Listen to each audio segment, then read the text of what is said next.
Halo semua, sekarang kita sudah masuk ke segmen 4 yaitu instrumentasi pengukuran. Di sini saya akan menjelaskan kepada Anda ada alat apa sajakah di sini yang terkait dengan pengukuran sistem aliran fluida. Oke, terkait dengan instrumentasi pengukuran yang ada pada sistem percobaan aliran fluida ini, di sini ada dua ya, ada tiga bahkan. Jadi yang pertama itu kita menggunakan manometer ini untuk mengukur perbedaan head antara posisi satu sebelum dan juga sesudah fluida mengalir pada suatu benda yang akan kita ukur ya. Nah, kemudian di sini pada manometer ini manometernya cukup tinggi ya, 180 cm tadi sebelumnya sudah saya sebutkan. Nah, jadi yaitu kalau misalnya pompanya kita ganti misalnya dengan pompa rumah gitu ya yang headnya 10 meter, ini nggak bisa dipakai karena headnya terlalu tinggi, jadi nanti airnya keluar dari sana ya. Nah, jadi ini maksimalnya adalah 180 cm dan kemudian dari selain manometer ini di sini ada ini ya, venturimeter. Nah, jadi venturimeter ini fungsinya untuk mengukur perbedaan ini ya fungsinya sih untuk mengukur kecepatan aliran fluida yang mengalir pada sistem ini, tetapi caranya itu caranya dengan mengukur tekanan statik pada diameter besar dan juga diameter yang kecil. Kemudian dengan persamaan Bernoulli diturunkan untuk ini ya, persamaan venturimeter, kita bisa mengetahui berapa debit alirannya yang mengalir pada sini. Dan juga di sini ada alat ukur yang kedua adalah orifice meter. Caranya sama, tetapi kalau misal orifice meter ini biasanya tidak bisa pakai persamaan Bernoulli ya, jadi dia harus dikalibrasi dulu. Jadi yang akan kita gunakan pada praktikum ini venturimeternya saja ya. Nah, kemudian karena manometernya ini memiliki dua pasang ya, jadi ini ada dua selang sini. Ini untuk mengukur hanya untuk venturimeter saja, dan juga di sini ada satu pasang selang lagi untuk mengukur kalau misalnya posisinya seperti ini, artinya dia mengukur perbedaan tekanan statik antara sebelum dan juga sesudah dari valve ini. Artinya di sini yang akan kita dapatkan adalah delta H atau delta P-nya terkait dengan si valve-nya ini. Jadi kalau misalnya kita menghitung head loss, jadi nanti dia akan muncul hasil perhitungannya adalah head loss dari si valve ini. Kalau misalnya mau diganti, jadi gini ya, ini ditutup dulu. Nah, kalau misalnya kita ingin menguji segmen pipa nomor 3 ini ya. Jadi kalau misalnya segmen dari setiap pipa itu tuh ada segmen 1 ini ya, kemudian segmen 2-nya, dan juga segmen totalnya dari sini sampai sana. Nah, kalau misalnya kita mau bagian sini saja ya, artinya kita pindahkan ini ke sini, kemudian dibuka, dan juga kita pindahkan ini, kita masukkan, dan juga dibuka, seperti itu ya.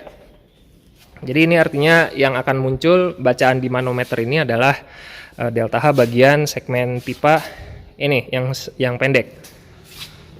Oke, jadi untuk mengubah-ubah bacaan pada manometer ya, artinya mau tidak mau kita harus mengubah ininya ya, posisi selangnya ini. Nah, makanya kalau misalnya kamu lihat modulnya, jadi di modul ini ada banyak ya yang diuji. Jadi bahkan satu pipa saja ada 3 segmen, jadi segmen 1, segmen 2, dan segmen 3 total.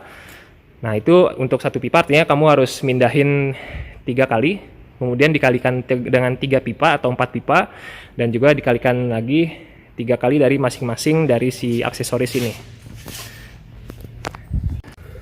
Oke, sekarang saya akan menunjukkan kepada Anda bagaimana cara untuk membaca skala pada manometer ini ya. Jadi seperti ini, kita nyalakan dulu instalasi ini. Nah, kemudian kita lihat aliran fluidanya. Jadi saya mau aliran fluida yang masuk ke dalam sistem itu maksimal, jadi ini saya tutup ya. Jadi yang bagian sini tidak ada lagi yang keluar. Kemudian kita harus menunggu sampai tingkat keadaan steady ya. Nah, sekarang ini posisinya katup dari tapping ini belum saya buka. Jadi kalau misalnya kita lihat water levelnya itu, jadi gini ya, ini adalah selangnya, dia masuk ke yang sebelah kanan ini ya. Jadi artinya dia yang bagian ini dan bagian kanan ini. Nah, ini belum saya buka, jadi dia kondisi perbedaan tekanan headnya itu seperti ini. Karena ini saya mau menunggu sampai steady state dulu ya.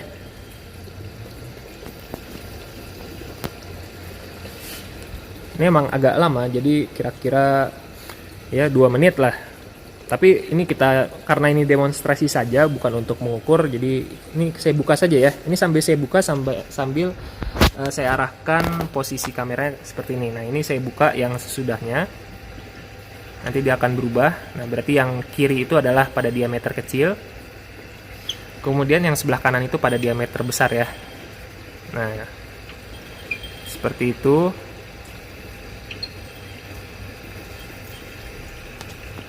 Nah, jadi di sini kita bisa lihat bahwa perbedaan tekanan statiknya itu kita membaca pada bagian ini ya.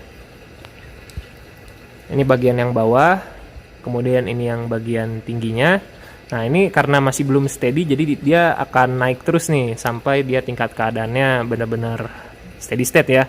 Nah, kalau misalnya dia sudah diam, artinya kita perlu untuk mengukur berapakah perbedaan dari sisi bawah ini sampai ke atas. Nah, di sini skalanya menggunakan inci ya. Jadi kalau misalnya di sini dia di bagian ini, kemudian ini dari 8 sampai 15,5 ya.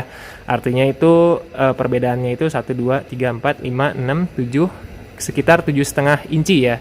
Jadi yang akan dicantumkan pada tabel pengukuran itu adalah ini.